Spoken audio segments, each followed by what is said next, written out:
Hey, this is Tracy Lewis with Stuffin' Things. I have a card to work on with you together. It is a card for one of my shoebox swaps for a North Carolina demonstrator meeting I am heading up to North Carolina to attend in October. And this one is, I try to do like a really fancy card, something that is not a typical Stampin' Up style card, and I like to use stamp sets that aren't ones that are like the favorites. So you can go to Pinterest and see which stamps are the favorites by the number of samples that there are out there of different kinds of cards. So one that I didn't see a lot of examples of was Graceful tiles. So I wanted to use these 3 stamps. And then I also wanted to make the card, this is like I said, my fancy card.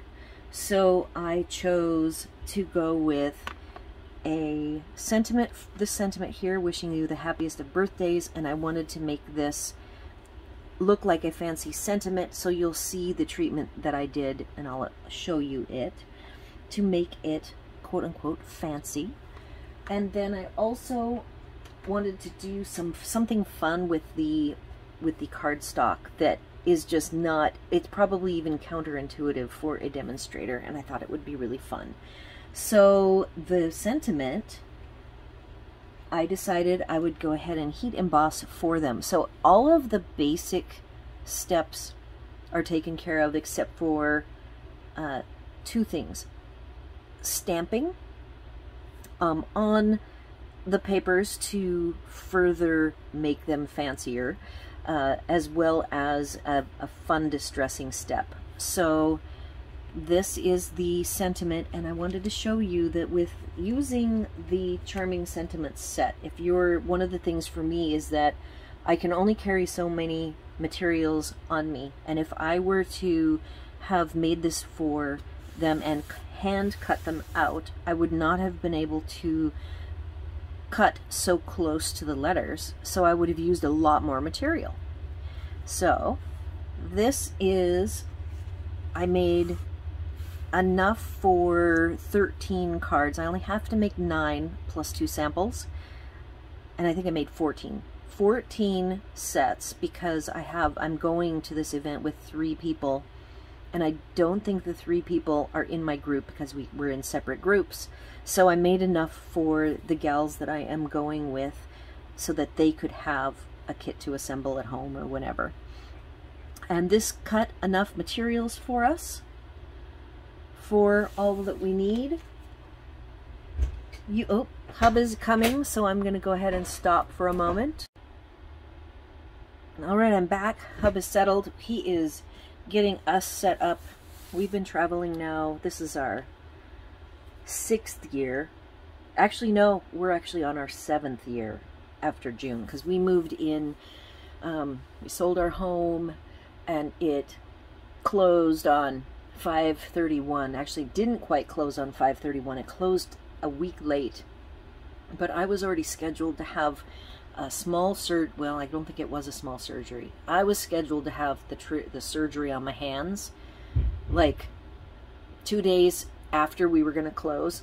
So I had to move up to my mom's house with the trailer right before the surgery.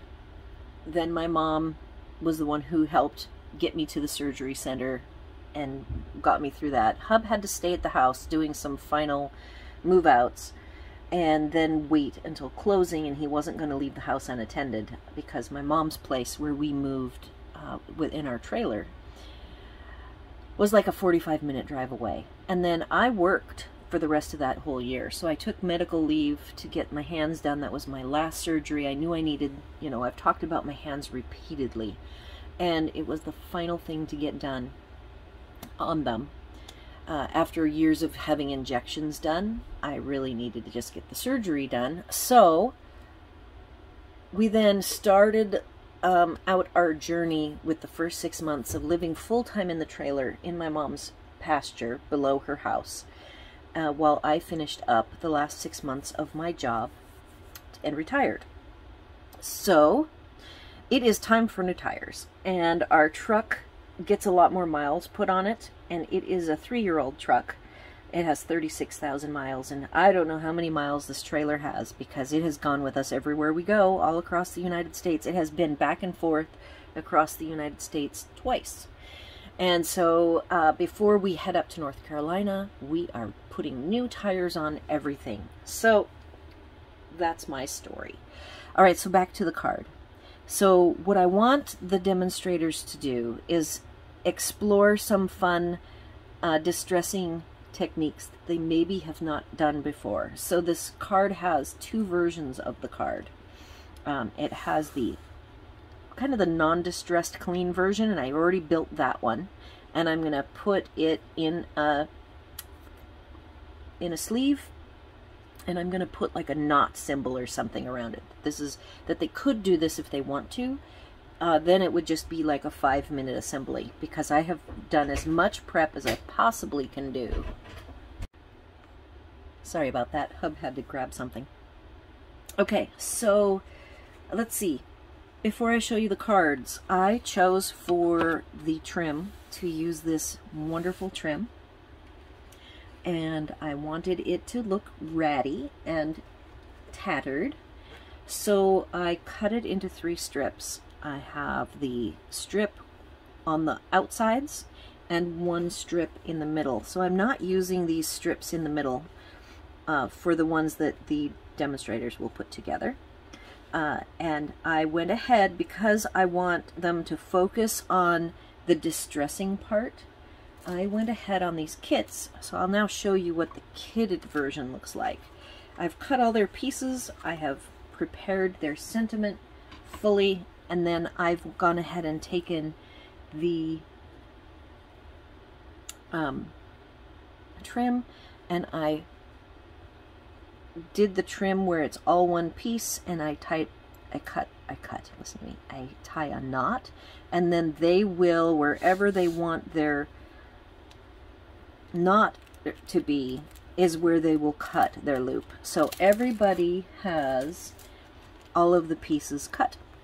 And then the other thing I wanted to demonstrate for them that I don't know if they do or not is when you have a mat. So we have this dark gray mat you can see, and I kind of gave you a peek. On the back, I'm demonstrating the fact that you can cut out a piece or any of the other die cut pieces on the top. If there are any that match the mat, you can go ahead and cut them out in the middle of the mat and still use the mat. So that is another tidbit.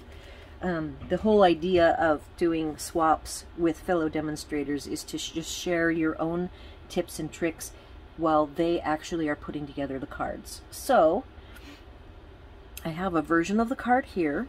Oh, the DSP that I wanted to use, in addition to using the stamp set Graceful tiles, is the Texture Chic DSP, because I know it's really popular and I know it's beautiful, so I thought it would be a fun pairing to pair this ultra popular DSP that's so beautiful and match it up with the Graceful tiles, which is a stamp set that doesn't seem to be getting a lot of action out there on Pinterest. So the version of the card, this is the version that is the no additional effort. You just take my pieces and you assemble them. I also did one less step myself in the preparation for the card, and that is I took the time-worn type, which you can see is dirty, and I actually embossed this twice. I embossed it first with crumb cake, so that's what you see here. And then my second embossing, which I will show you on my unassembled pieces card, is a second embossing with basic gray ink, so that it is double inked. Part of my purpose for that is, as you'll see why, is to help break down the fibers on the crumb cake cardstock, because we're going to do a treatment to it. So the wider piece is a piece of the Texture Chic DSP that has all of the colors, and this is an extra piece that I actually already did the stamping process to it. So you can see here, if you look carefully, there's these different stamps, and I have added additional stamping. And what I need to do on this one, because I don't see any, I do have the smaller Graceful tile stamp that I want to have. So you're going to stamp and rough up the edges on this wider strip with all 3 stamps, however you want to add the additional pops of color. So I do have all 3 inks. I'm not going to show you the finished card, the finished card, because we'll do the process together. So this is the basic without any additional treatments done to it. And it even has on the back showing, you know, the assembly where the mat has the die cut taken out. You'll notice on the die cut I didn't remove all of the little chads, so I like that. That's another tip. I will often take my die cuts. If you can hear Hub, he's pulling tires off the trailer right now, so sorry about the noise. So I'm going to grab some paper that I can stamp on. This one has already been stamped on in its past. This one needs, I think I stopped at doing the basic gray, which was this one. So now we'll do a little bit of crumb cake and a little blushing bride to finish off this piece.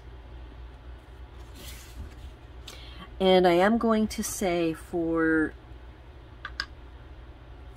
the instructions that they can do as many or as few of these steps as they want, just depending on what, but I recommend that they try everything. So if they've never gotten really messy with a card because, you know, there's clean and simple people and it's just not their thing, that hopefully they will go ahead and take the extra steps of going ahead and making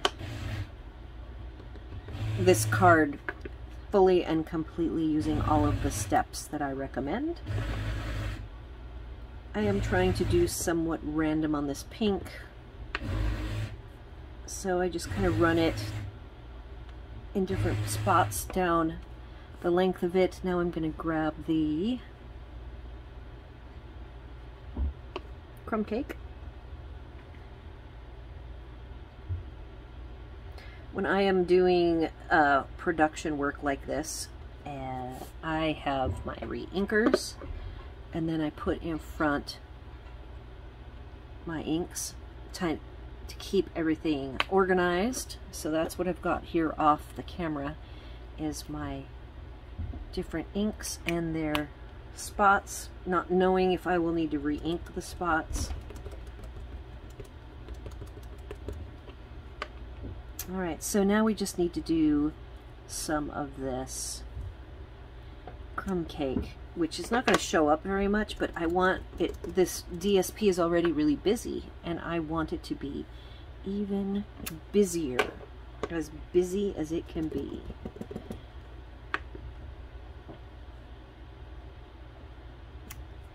Alright, so the tattering of the edges, I will have a pair of scissors.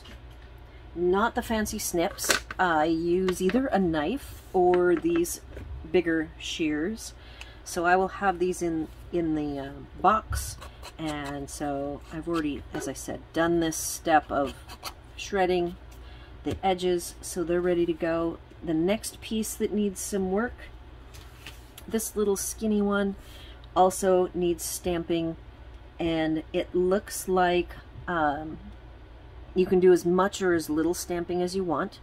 I'm going to start with the basic gray, and I'm just gonna, and if you're not sure, I would re-ink it every single time, because you are taking a little bit of the ink off as you're stamping. So that's the gray version. It doesn't have to be perfect. Let's do a little pink.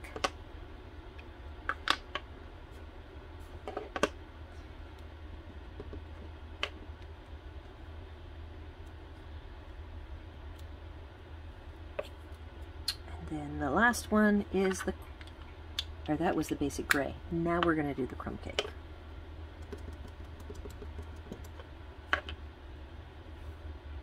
And I do want to leave some of the white, so I am not going to fill up every bit of the page. So there's my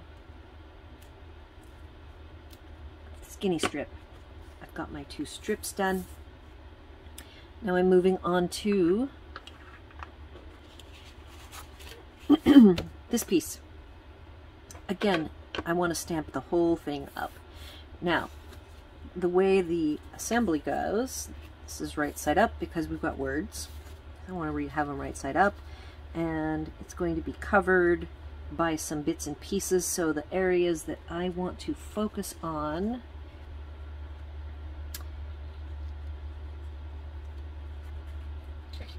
it looks like I need to get some stamping on the outside edge as well as the top and the bottom and the outside, because everything else will be covered. So I just want to make sure that I know what areas I should focus on. I will start with the basic gray medallion.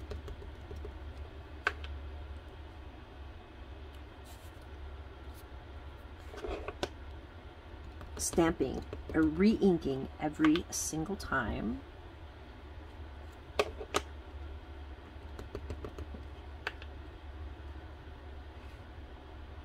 Okay, I don't need to do a ton.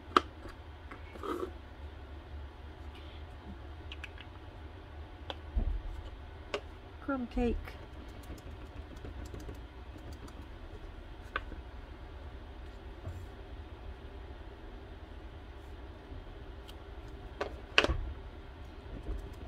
This one is more tone on tone, so it's not going to show up quite as much.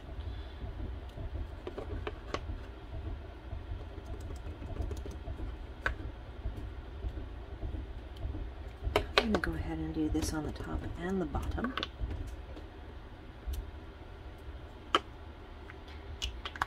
Blushing Bride. And this is a fresh inked, the sample. So this, what I'm making, is the second sample, because there's 2 samples. One goes on the board and one goes with the person who organized the event so they can have their collection. And so that first one I didn't use freshly inked spots, so it's going to be a little different. This one should be more vibrant.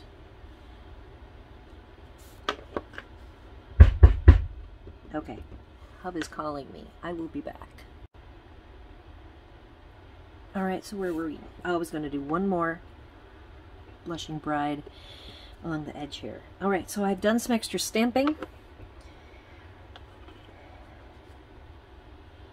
Now I want to, before I do the fun technique, I'm going to go ahead and distress the edges. One thing I didn't do after the distressing of the edges that I will put in the instructions is if they would like to edge with some ink, I will have a dauber, and then they can also use the spot directly. I'm probably going to go ahead and make, these are my primary spots, so I've already grabbed 3 clean spots, and I will make them their own fresh spots to use. And also put in the box the re-inkers, because this is pretty ink heavy. I want them to feel like they don't have to go light with the ink. They can use as much ink as they want. Alright, so here's the fun piece, and now here's what I want them to do, that I hope they all embrace and enjoy. They're going to take this piece that is all ready to go. I can't think of another thing I would want them to do with it before this. And next, I want them to crumple it up into a ball. And I want them to crumple it a few times so that it is completely crumpled and wrinkled. And this is something that is going to go against the heart and soul of many a demonstrator, but it will be so fun. So the idea is to break down these fibers and make this kind of more like a chamois cloth, I guess.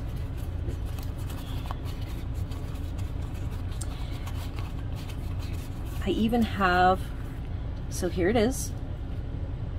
Looking at the wrinkles, I want them to look at the wrinkles and make sure it is wrinkled enough. They can even set these pieces on here and make sure that they've got the wrinkles going where they want them to go, and just really play with it. And in here, somewhere in the box, I have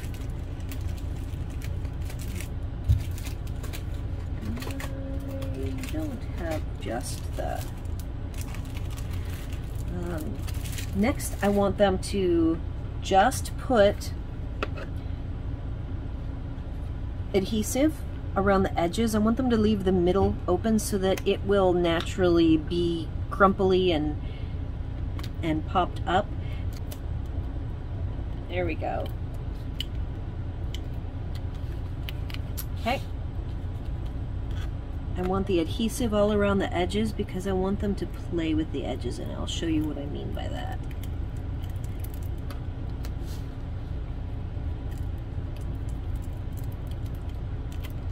Alright, so the only part we have not got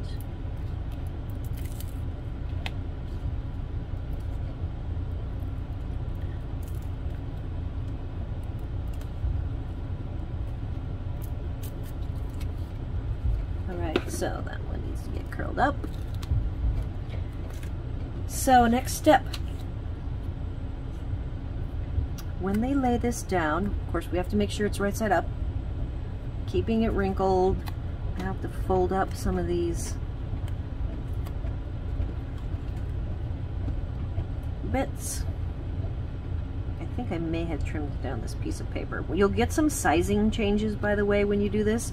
I am in effect making my piece of crumpled paper smaller, and I don't know how much smaller it will be, so this one's quite a bit smaller. So for me, I'm just going to leave it as is, and I want to smush the edges with my fingers and tack these pieces down. I want to take and fold and crumple at least two of the corners opposing each other. I will be tearing in a place or two, and that is the purpose for having as much of the adhesive. So you can see this gives it a wonderful distressed look.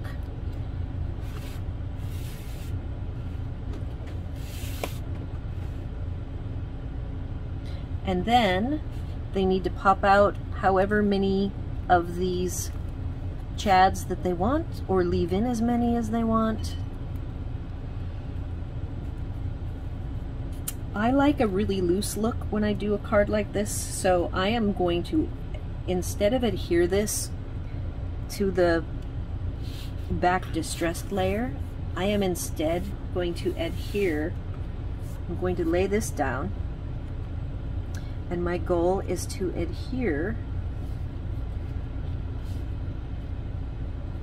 this die cut. This is, by the way, from the Season of Chic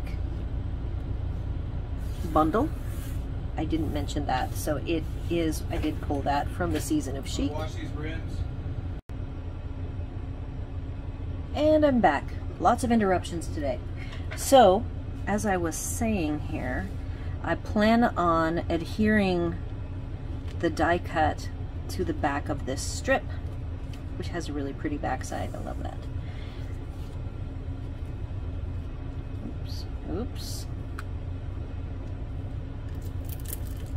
So first, I'm just going to lightly tack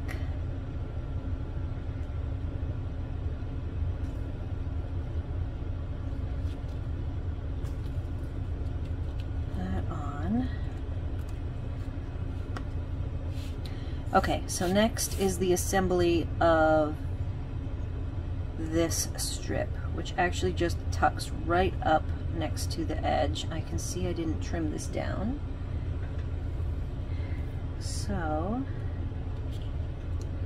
I will do that, and I must check my packages to make sure that all of the strips are trimmed. Again, my whole purpose is to have the assembly be the quickest possible so that everyone can spend their time decorating and distressing these bits. So like if somebody wanted to crinkle this piece and this piece, I say more power to them. But I do think, oops, look at that. I've got this all in a snit.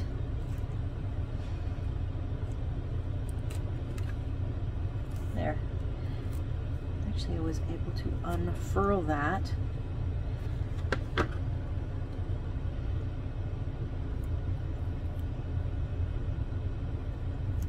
Made my piece a little too skinny.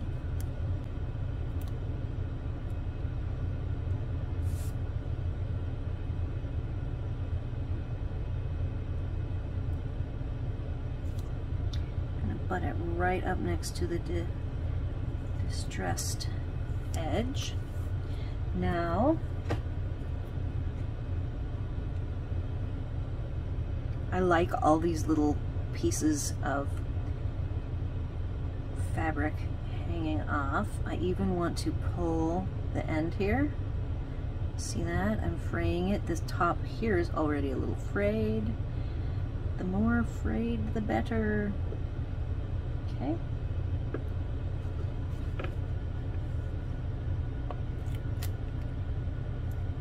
And then just a couple of tacks on that side.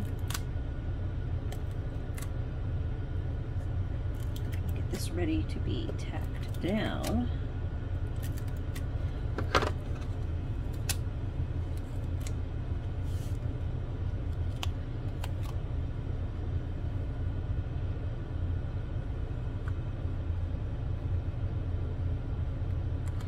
The pieces of trim, I actually added an extra inch for the kits just to give people extra room for the top and bottom. Alright, so now we're right side up.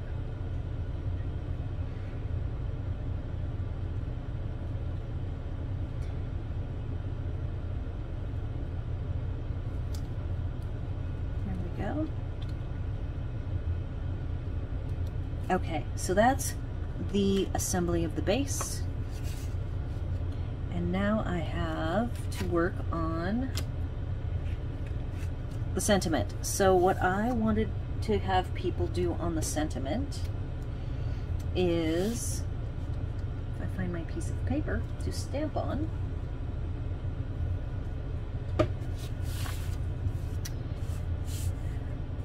I have on my sample for everyone to look at, and I will state to stamp randomly around the edges, and then take the spot itself and run it around the edges.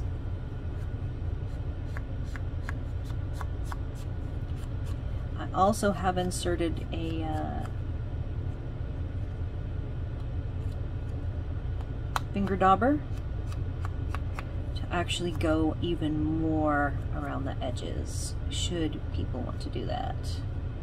Which I believe my sample, I did actually use the finger dauber and did the brushing. Okay, so we're not quite done yet.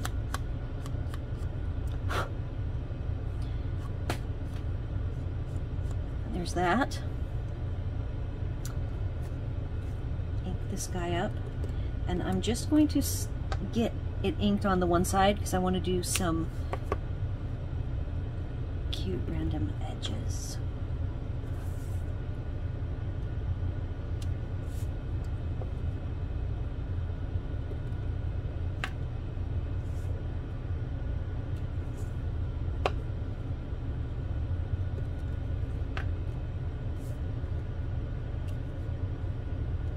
Alright, so that is what I want to make it look like.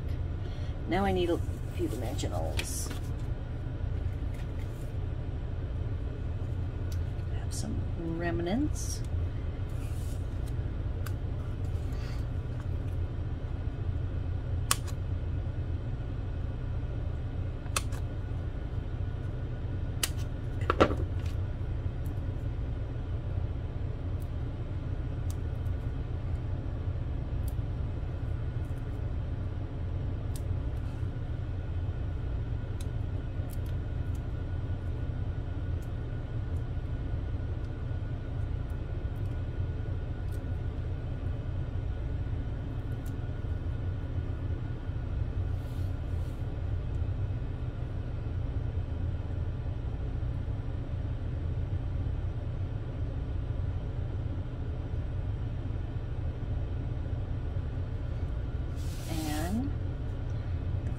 piece, we'll be adding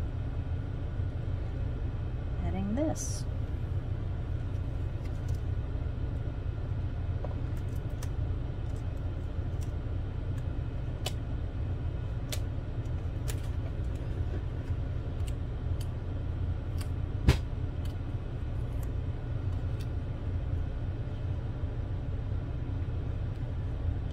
And I wanted to snug this up right next to the knot. So this is the created one. The only piece left to do is some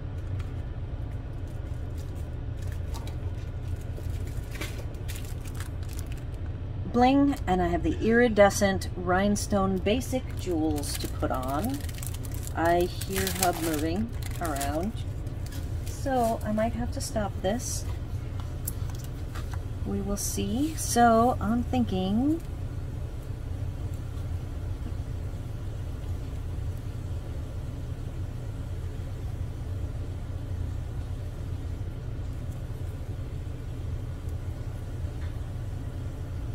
something like that. And I have now made the second sample, and here is the one. So one of these is going to go in the box so people can see how I finished them up. You can see on this one that I actually did use a finger dauber. And voila, we're done. So let me know your thoughts, questions, comments, or concerns. What do you think of this card as a design for demonstrators who are experienced crafters to be able to just dig in and make a really messy card? Be sure to like, share, and subscribe, and thanks for watching.